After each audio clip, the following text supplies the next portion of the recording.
একদিন তারা পৌঁছে যায় এক মরুদ্যানে।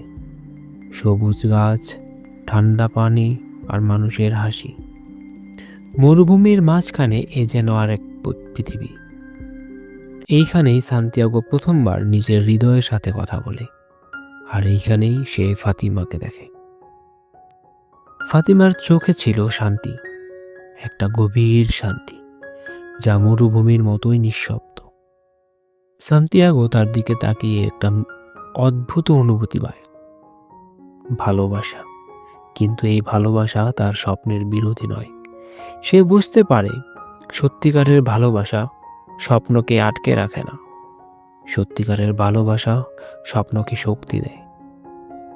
মানুষ ফিসফিস করে, একজন মানুষের কথা বলে, আলকেমিস্ট, যে নাকি আত্মার ভাষা বোঝে, যে নাকি মানুষকে দেখেই বলে দিতে